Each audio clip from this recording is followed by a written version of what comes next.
এই অটো ড্রাইভারটি আমাকে ৩-৪ দিন ফোন দিয়ে বলতেছে, ভাই আমার একটা অটো অ্যাড করে দিবেন নি? আমি আপনাকে সেই পারিশ্রমিক দিতে পারবো না, রঙের টাকা দিব, আপনি পারবেন নি করে দিতেন? তখন আমি বললাম, আচ্ছা ঠিক আছে ভাই, আপনি সময় করে চলে আসেন, আমি আপনার অটোটি অ্যাড করে দেব। তখন ফোন কেটে দিলাম, নিজের ব্যস্ততার মাঝে মনে নাই।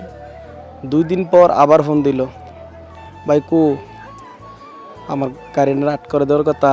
তখন আমি বললাম, ভাই আমি তো ব্যস্ত থাকি, যে সময় ফোন দেন আমি যে বেলা আসবেন, দিনের বেলা অথবা রাতের বেলা আসেন। তখন আমি মনে মনে ভাবলাম উনি নিয়ে আবার কষ্ট পায় যে টাকা কম দিই দিকে, ভাই আমার কাজটা করে দেয় না, গরিব মানুষ।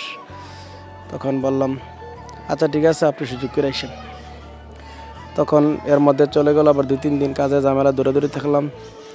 আরেকদিন ফোন দিল, ফোন দিয়ে সেরা বললো, ভাই আমি আপনার দোকানের সামনে আছি, আপনার গাড়ি অ্যাড করে দেবেন নি? তখন আমি এদিন আরও বেশি বিজি, যে হ্যাঁ লগে দেখা করবো এই সময়টা নাই। তখন হঠাৎ চিন্তা করলাম, হেরে যে প্রতিদিনই ঘুরাই, মনে মনে বলবে ভাইয়ের কাছে কি বেশি কিছু চাইছিলাম, একটা অটো অ্যাড করে দিবো, ভাই আমার এমনি ঘুরাইতেছে, অথচ আমি ইচ্ছা করে ঘুরাই না, আমার সময় আমার এরকম ঘুরাইতেছে। তখন বললাম যে ভাই ঠিক আছে, আপনি বসেন, 1 ঘন্টা বসতে পারবেন নি? জি বললো, হ্যাঁ পারবো। তাহলে বসেন, 1 ঘন্টা বসেন, আমি আসতেছি আমার কাজটা শেষ করেই।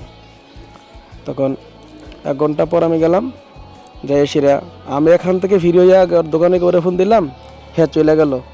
আমি পরে ফোন দিলাম, ভাই আমি হাজার ব্যস্ততার মধ্যে আসা আমি দোকানে বসে রইলাম আর আপনি চলে গেলেন। ভাই আমার আপনি জানি বললেন 1 ঘন্টা পরে আসবেন, আমি মনে ছিল না, আমি আসা গেছি। তো আমি জানি আরেকটা কাজ ফালাই আপনার কাজটা করে দিতাম আইসি, আপনি কীভাবে চলে গেলেন, বসলেন না কেন? বলে ভাই আরেকদিন আসবো। তো আবার আসবেন ঠিক আছে, এখন আমি তো এখন বসে থাকি না, আমি আরেকখানা কাজ ফালাই দিয়ে এসে গেছি। আচ্ছা ঠিক আছে বলে চলে আসলাম। আবার 2-1 দিন পর আবার ফোন দিল, ভাই তা আসলাম, আমার গাড়িটা একটু আট করে দিতেন, ওই দিন একদিন বসে থেকে গেলাম। আমি আজকে বসেন, আমি আইতাছি, আমি একটু দূরে একটু কাজে আছি। তা আসলাম, আইসিরা গাড়িটা ওনার আট করলাম। আট করার পর অনেক কথা বললাম, বলার পর উনি আট করার পর আমার হাতেই না কিছু হালকা হাতিয়ে দিল, 150 টাকা। তো আমি বললাম, আপনার খুশি? কয় না না, আপনি যত বললেন। আমি না না, তুমি বলছো যে রঙের টাই দিবা। তারপরে আর 50 টাকা দিল, 200 টাকা। আমি বললাম, ভাই অটো আট করি 1000-1200 করে দোকানতে নিল, এখন তুমি যা দিছো তাতে আলহামদুলিল্লাহ, এবার তুমি খুশি নি? ভাই আমি খুশি আলহামদুলিল্লাহ।